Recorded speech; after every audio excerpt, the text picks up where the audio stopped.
네, 안녕하십니까. 오늘 시간에도 한 주의 이슈들 체크해 보면서 제가 저번 주에 저희 구독자분들에게 좀 강하게 언급드렸던 종목들 흐름 다시 한번 체크해 보고, 그리고 나서 우리가 앞으로 어떤 관련주들, 그리고 급등이 나올 수 있는 종목들은 어떤 것들이 있는지 자, 같이 한번 좀 체크해 보도록 하겠습니다. 자, 일단 제가 최근에 이 박자 자체를 굉장히 잘 맞추고 있다라는 생각이 듭니다. 제가 잘하는 게 아니라 결국에 시장이 이러한 이슈들을 빠르게 반영해 주는 그러한 흐름들이 나왔던 거죠. 제가 저번 주에 좀 강조드렸던 게 일단 첫 번째로는 특히나 이 상법 개정, 이 세법 개정안에 대해서 9월 달에 나올 확률이 굉장히 높고 언급만 나오게 되더라도 좋은 흐름으로 보여줄 수 있고, 특히나 이 주가적인 추세 자체가 한 차례 상승 이후에 이 눌림 구조가 나온 종목들 위주로 저희 구독자분들에게 좀 강조를 드렸죠. 일단 첫 번째로는 제가 지주사에 대해서 좀 말씀을 드렸고, 그리고 두 번째로는 이 증권주 관련해서 그리고 금융주 관련해서 말씀을 드렸습니다. 자, 일단 이 지주사로 제가 언급을 드렸던 게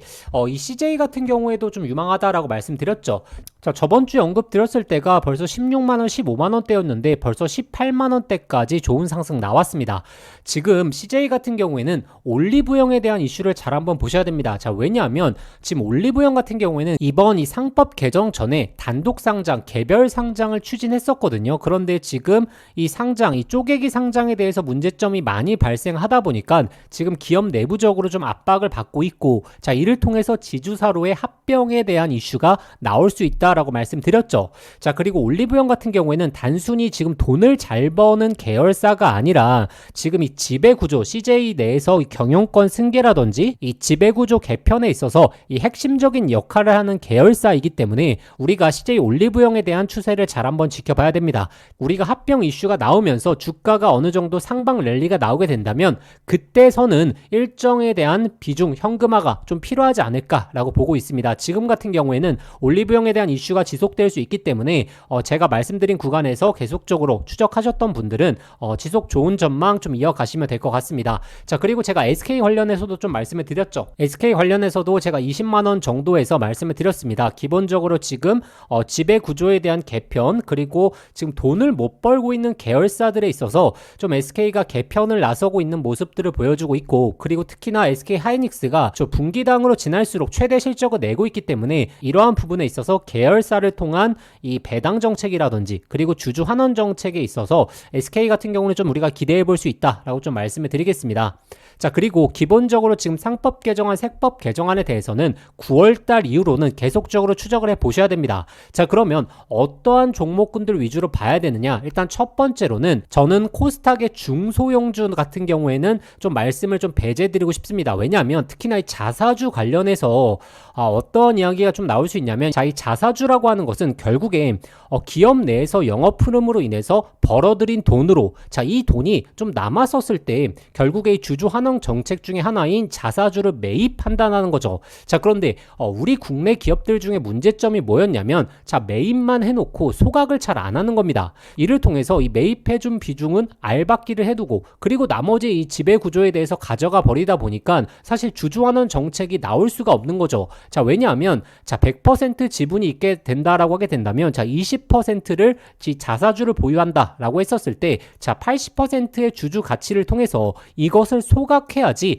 나머지 주주에 대한 가치가 올라가지 않겠습니까? 예를 들어서 100분의 80이었다라고 하는 것이 자, 80분의 80이 되다 보니까 당연히 이 주주 가치가 올라가는 부분, 근데 이런 부분이 행해지지 않았다라는 거죠. 자, 그런데 이 코스닥 중소형주의 자사주를 조금 조심하라고 말씀드리는 이유가 무엇이냐면, 기본적으로 자사주를 매입할 때 당시에는 영업 흐름이 굉장히 좋고 뭐 경제도 받쳐주고 증시도 받쳐주면서 회사 내 흐름 자체가 굉장히 좋았을 가능성이 높습니다. 자, 그런데 예를 들어서 지금 반도체 몇몇 기업과 그리고 조선주 그리고 몇몇 섹터들 제외하고는 사실 국내 증시에서 모든 기업들이 돈을 잘 버는 흐름이 아니거든요. 오히려 1분기에 비해서 이 어닝 서프라이즈 비율이 내려갔기 때문에 코스닥의 중소형주 종목들 같은 경우에는 영업활동 그리고 기업 기업들의 실적을 내는데 조금 힘들어하는 기업들이 생각보다 많습니다. 자, 그러다 보니까 현재 이 비축해둔 자사주를 통해서 나중에 현금 흐름을 만들어내야 되는데 이것을 의무적으로 소각을 하게 되면 기업 내의 현금, 어떻게 보면 마지막 변수로 남겨두었던 이 자사주까지 건들 가능성이 높기 때문에, 즉 이러한 정책이 나오기 전에 시장에 매도를 한다던가 아니면 이를 토대로 담보를 발동한다던가 이러한 행동에 나설 수 있기 때문에 코스닥 같은 경우에는 조금 조심해보자 라고 말씀을 드리겠고, 결국에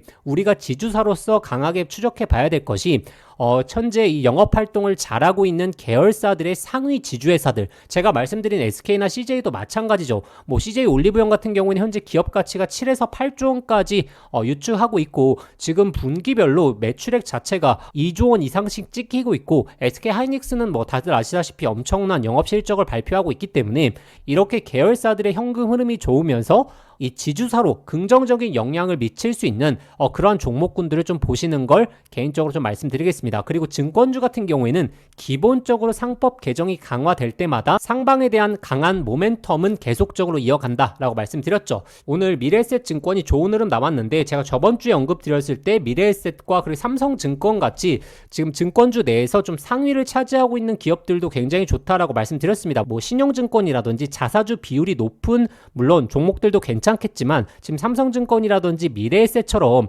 만약에 증시에 대한 부양책이 계속적으로 나왔을 때, 자, 이것에 대해서 뭐 리테일 부분이라든지 그리고 IB 쪽에 대한 매출액을 가져갈 수 있는 게 삼성증권, 뭐 미래에셋 증권, 뭐 이렇게 좀 탑티어 증권사들 위주로 보시는 것도 저는 나쁘지 않다라고 말씀드리겠습니다. 자, 그리고 제가 최근에 좀 운이 좋게 제가 월요일 화요일에 올려드린 영상이 그 주에 이슈가 되거나 그 다음 주에 바로 이슈가 되는 이렇게 흐름을 잘 맞추는 영상들을 많이 올려드렸는데, 자, 이렇게 올려드릴 수 있는 이유가 제가 잘해서가 아니라 이 시장의 이슈를 순차적으로 좀 선정해 놓고 1순위부터 2순위부터 이렇게 선정해 놓고, 만약에 1순위가 시장에 부각이 되면 지금 당장 1순위를 더욱더 매수해 보는 게 아니라 다음 순위를 준비하는 이러한 흐름이 시장에서 잘 먹히기 때문에 제가 저희 구독자분들에게 안내 드렸던 거거든요. 자, 그러면 요번 주 그리고 다음 주까지 우리가 어떤 종목들을 봐야 되느냐, 제가 오늘 지금 증시 현황을 보니까 지금 심텍이라든지 하나마이크론 같은 경우에도 오늘 좋은 상승 나왔습니다. 즉 이렇게 바닥권에서 바닥을 잡아주고 있는 종목들, 그리고 특히나 이 반도체 종목 중에서 패키징 관련된 종목이라든지 아니면 A식 반도체 관련된 종목들을 보시는 것을 좀 말씀드리겠습니다. 결국에 A식 반도체라고 하게 되면, 자, 가온칩스가 가장 많이 좀 언급이 되죠. 자, 그렇기 때문에 가온칩스 역시 제가 부담 없이, 현재 자리가 부담이 없는 이유가, 자, 우리가 하방에 대한 이탈은 좀 제한적이면서 그리고 이 상방에 대한 구간은 많이 열려있는 이러한 관련주들이 오히려 신규 매수를 해보기에는 굉장히 좋다라고 말씀을 드렸죠. 오늘 이스페타시스 같은 경우에는 다시 한번 신고가 영역이 나왔는데, 자, 이렇게 이스페타시스 사실상 뭐 HBM 패키징 관련해서 누구나 좋은 거 알고 있죠. 자, 그런데 현재 자리에서 우리가 신규 매수해서 과연 수익을 볼 수 있는지, 이러한 요건에 대해서는 좀 다르다라고 말씀을 드리고 있는 거죠. 자, 현재 A식 반도체 관련해서 시장에서 주목을 하고 있기 때문에 가온칩스 역시 순환매적인 구조로 상승이 나올 수 있다라는 부분 좀 기억해 주시면 좋을 것 같고, 그리고 지금 이 파운드리 쪽에서 두 가지 속해 있는 종목들이 있죠. 첫 번째로 에이직 랜드 같은 경우에는 TSMC 쪽에 대한 협력사이고, 두 번째로 이 AD 테크놀로지는 결국에 이 삼성전자의 파운드리 관련된 관련주이죠. 자, 그런데 저는 기본적으로 지금 시장에서는 물론 TSMC가 엄청난 상위를 차지하고 있는 것은 맞습니다. 자, 그런데 삼성전자가 이 반등에 나서고 있죠. 줄어든 점유율을 다시 한번 높이는 그런 계기들 마련할 수 있기 때문에, 이러한 계기들 같은 경우에는 시장에서 앞으로 좋아질 거야, 앞으로 점유율을 차지할 거야 라고 하면서 시장에 대한 기대감을 올릴 수 있다라는 부분에서 지금 AD 테크놀로지도 저는 관련주로 지켜보셔야 된다라고 말씀드리겠습니다. 자, 그래서 A식 반도체, 이 주문형 반도체에서 우리가 주목을 해봐야 되는 기업들은 일단 첫 번째로는 가온칩스, 그리고 두 번째로는 AD 테크놀로지라고 좀 말씀을 드리겠습니다. 그리고 추가적으로 어떠한 이슈들을 우리가 집중해 봐야 되느냐를 놓고 봤을 때, 저는 하반기에 로봇 관련된 종목들을 좀 준비하셔도 현재 구간에선 나쁘지 않다라고 말씀드리겠습니다. 일단 최근에 이 국내 시장 같은 경우에는 지금 노란봉투법, 그리고 두 번째로 이 휴머노이드 로봇에 대해서 두 가지 부분을 좀 나눌 수 있을 것 같습니다. 결국에 이 노란봉투법이라고 하는 것은 이 협동 로봇에 관련된 이슈 자체로 국내에서 지금 이슈가 되고 있는 거고, 두 번째로 이 휴머노이드 로봇 같은 경우에는 전 세계적인 추세가 올라오고 있는 상황이죠.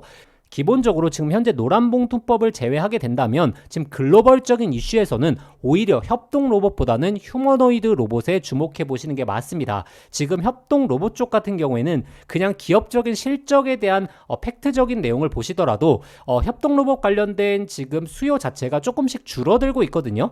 이 줄어들고 있는 흐름은 결국에 관세 이슈가 나오면서 이 고객사들이 좀 위축된 흐름들을 많이 보여주고 있습니다. 자, 그리고 이 관세가 좀 자리를 잡았는데도 불구하고 아직까지 고객사들, 특히나 이 북미 고객사들에서 이렇다 할 주문량이 나오고 있지 않기 때문에 사실 협동 로봇 쪽은 이 팩트적인 흐름만 놓고 봤을 때는 노란봉투법에 대한 이슈를 제외한다면 오히려 좀 주가 전망은 조금 힘들지 않을까라고 보는 게 맞는데, 우리 증시 내에서는 이 노란봉투법에 대한 이슈가 있기 때문에 협동 로봇이 꾸준하게 좀 이슈가 나올 때마다 좀 강하게 부각되는 모습들을 보여주고 있죠. 자, 그러면 우리가 이 휴머노이드 로봇 쪽에서 집중을 해봐야 되는 이유가 무엇이냐면, 일단 첫 번째로는 당연히 대부분 아시다시피 바로 이 테슬라의 휴머노이드 로봇에 대한 이슈가 강하게 부각이 될 수 있고, 그리고 두 번째로 지금 이 현대 기업 쪽에서 준비하고 있는 이 보스턴 다이나믹이라는 기업에 좀 초점을 두셔야 됩니다.